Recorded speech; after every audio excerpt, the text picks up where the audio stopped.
Welcome to the south TV. నేను మీ లావణ్య. మనుషులు అయిపోయారు, దేవుళ్ళు అయిపోయారు. కానీ దేశానికి సేవ చేసి దివికెగిసిన మనుషుల విగ్రహాలు ఇప్పుడు తెర మీదకి వచ్చాయి. ఇవే నేడు ఓట్ల జల్లు కురిపిస్తాయని నేతలంతా నమ్ముతున్నారు. ముఖ్యంగా ఉత్తరప్రదేశ్లో దళిత ఓట్లే లక్ష్యంగా విగ్రహాల ఏర్పాటుకు సీఎం యోగి ఆదిత్యనాథ్ భారీ ప్రణాళికలు వేశారు. అదే బాటలో కాంగ్రెస్ కూడా బయలుదేరింది. కాంశీరాం విగ్రహం పెట్టడమే కాదు, ఆయన సిద్ధాంతాల బాటలో నడుస్తామని ప్రగల్భాలు పలుకుతోంది. ఉత్తరప్రదేశ్ అసెంబ్లీ ఎన్నికలకు సమయం దగ్గర పడుతూ ఉండడంతో రాజకీయ ముఖ చిత్రం వేగంగా మారుతోంది. ఈ నేపథ్యంలో బహుజన నేతల విగ్రహాలకు డిమాండ్లు పెరిగిపోయాయి. అసలు ఏం జరుగుతోంది? ఈ విగ్రహాల గోలేంటి? ఒకసారి చూసొద్దాం పదండి.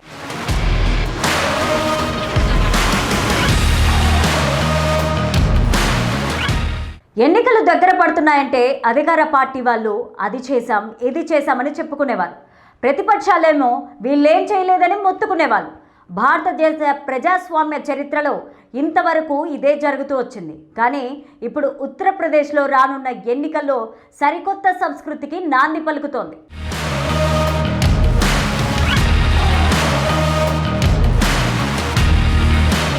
2021 సెప్టెంబర్లో యూపీ ఎన్నికలు జరిగాయి. 5 ఏళ్లు గడిచిపోతున్నాయి. అక్కడ కూడా ఎన్నికల నగారా మోగనుంది.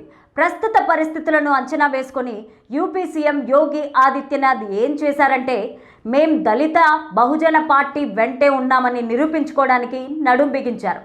ఆ సామాజిక వర్గ నేతల విగ్రహాలను రాష్ట్రంలోని ప్రధాన సెంటర్లలో ఏర్పాటు చేసేందుకు ప్రణాళికలు సిద్ధం చేశారు.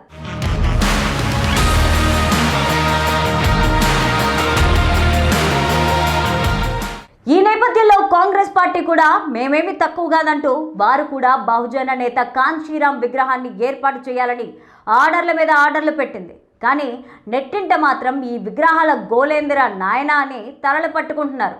అధికారంలో ఉన్నప్పుడు ఈ పార్టీ ఆ పార్టీ అని లేదు, అందరూ వారిని వెనుక వరుసలోనే పెడతారు.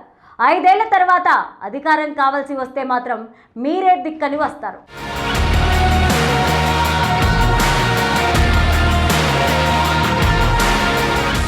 ఇది ఇక్కడితో ఆగదని అన్ని రాష్ట్రాలకు పాగుతుందని బాపోతున్నారు. తాజాగా పార్లమెంటులో జ్యోతిరావు పూలే విగ్రహం ఏర్పాటు కూడా ఇందులో భాగమేనా అనే ప్రశ్నించే వాళ్ళు కూడా లేకపోలేదు.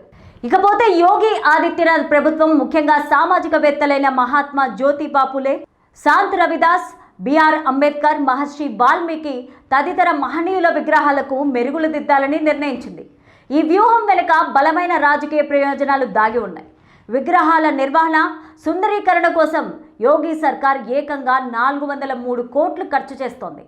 రాష్ట్రంలోని మొత్తం 403 అసెంబ్లీ నియోజకవర్గాల్లో ఈ పనులు చకచకా మొదలయ్యాయి. లైటింగ్, ల్యాండ్స్కేపింగ్, రక్షణ గోడల నిర్మాణం ఇవన్నీ చేపడుతున్నాయి.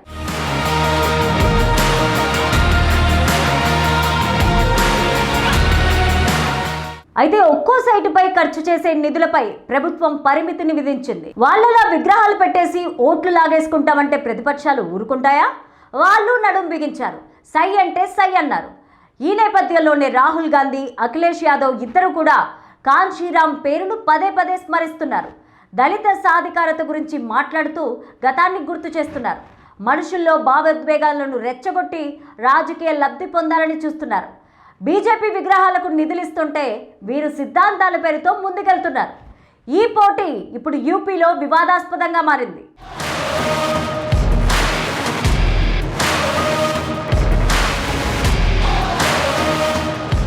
ఈ విగ్రహాల కాన్సెప్ట్లో భాగంగా దశాబ్దాల తరబడి ఎండకు ఎండుతూ వానకు తడుస్తూ ఉన్న విగ్రహాల క్లీనింగ్ చేస్తారు. వాటికి రంగులు అద్దుతారు, మెరుపులు దిద్దుతారు, వాటిపైన గొడుగులు కడతారు, లేదంటే మందిరాలు నిర్మిస్తారు. అంతేకాదు, సాయంత్రం అయితే అక్కడ కూర్చునే వీలుగా ఆకర్షణీయంగా తీర్చిదిద్దుతారు. దీనివల్ల స్థానిక దళితుల్లో సానుకూలత వస్తుందని ప్రభుత్వం భావిస్తోంది. అంబేద్కర్ విగ్రహాల వద్ద భారీ ఎత్తున అభివృద్ధి పనులు చేపట్టడం ద్వారా తమది సామాజిక న్యాయ ప్రభుత్వంని చాటుకోవాలని చూస్తున్నారు. ఎన్నికల ప్రచారంలో ఇవి ప్రధాన అస్త్రాలుగా మారబోతున్నాయి.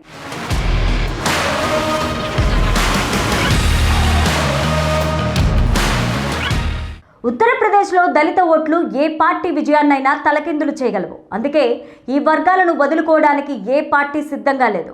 బీజేపీ తన హిందుత్వ ఎజెండాను ఈ విగ్రహాల సెంటిమెంట్ను జోడిస్తోంది. మరోవైపు ఎస్పీ కాంగ్రెస్ కూటమి రాజ్యాంగ రక్షణ పేరుతో ఓట్లను చీల్చే ప్రయత్నం చేస్తోంది. విగ్రహాల చుట్టూ తిరుగుతున్న ఈ తంతును భారతదేశమంతా విస్తుపోయి చూస్తోంది.